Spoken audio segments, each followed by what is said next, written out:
सुरीले लोग साइड पे बैठते हैं ना तो उनकी दुआओं से सुर बोलता है, बेदबी से नहीं। बेदब का कभी सुर नहीं बोलता। कितना बड़ा भी हमारा घराना है तो इंसान ही है।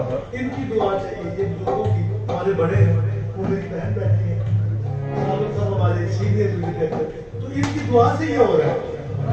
मैं इनको गाना सुना नहीं रहा हूँ, इनसे दुआ ले रहा हूँ, आपकी वजह से हो रही है। चरते देखो कर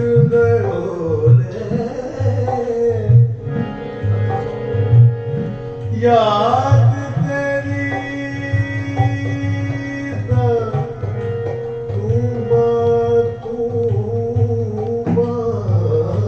बोले चरते देखो कर याद तेरी